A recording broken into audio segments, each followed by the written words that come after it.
All right, I don't want to say he's right, but he's been right before the crash 10 years ago and right now. And obviously, I know it's a bubble, but he was trying to get industry back. The Chi-Coms get their bubble, everybody else gets their bubble.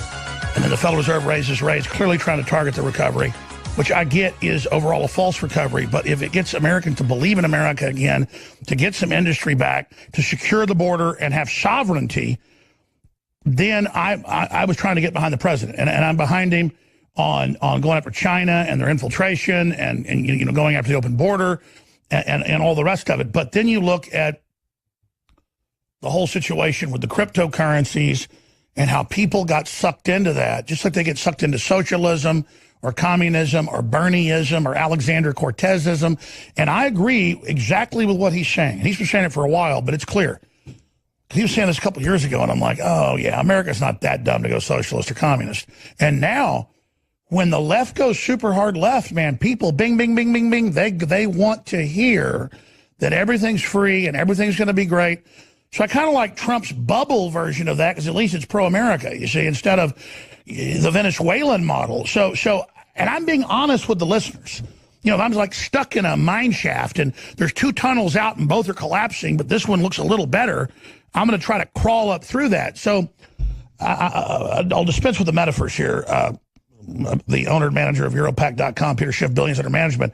What in your brain can Trump do now to change course if you think he's wrong, just for hypothetical discussion, and navigate out of this? What is your message to the president? Because I can definitely get this to him. And obviously, you can probably get messages to the president as well. What would you say to Trump about what you think he should do now?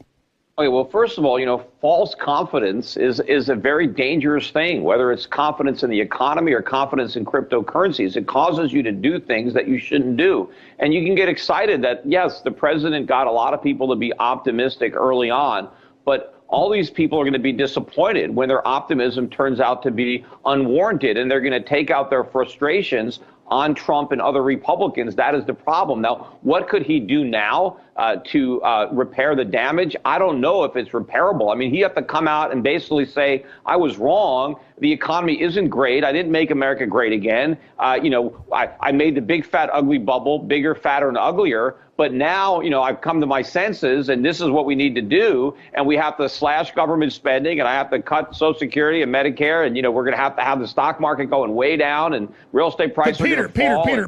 This stuff has to happen. Peter, most of that's real world, but literally, he didn't build the bubble, as you said. If he did that, everything would plunge. He would be removed. Would be impeached next week. No, he didn't build it, but he branded it with a big giant T. I mean, what he should have done is, if he would have bit the bullet day one and used his popularity, and hey, I am not a career politician. I'm a statesman. I'm not doing what's politically. I don't care about my own reelection. Let's just finally get this house in order, and done it day one. Yes, the stock market never would have gone up. We would have had a bear market right away. We would have gone right into recession. We would have dealt with our problems instead of kicking the can down the road for a couple more years while the problems got bigger. Now it's going to be too late. There's no way we're going to be on the upswing here's the by the time he's up for re-election. Peter Schiff, here's the existential threat. And you're right in mathematics. You're absolutely correct. No one denies that, who's got a brain. But food stamp money runs out in like a month. You've got half the public, lazy people who absolutely have a hard-on for Bernie Sanders in a good way, and who are delusional. And so yes, we're stuck in this bubble. We're stuck in all this crap. No, Trump made it so much easier for Bernie Sanders or whoever he handpicks as his successor to win. That is the problem. Things are now going to get so bad, and it's all going to be blamed on lower taxes on the rich and corporations and deregulation and whatever Trump stands for. That's what's going to be blamed on. And now the public is going to grasp for the only savior they've got left, which is going to be a socialist who is going to promise everything's going to be better. Just trust the government. We tried capitalism. It didn't work. It didn't work under Bush. It was a disaster under Trump. Everything was great after Obama. Trump screwed it all up with his capitalism and his business and his tax cuts. Sure. Now we have to have socialized medicine, government guaranteed jobs, $15 minimum wage, universal basic income. Which will really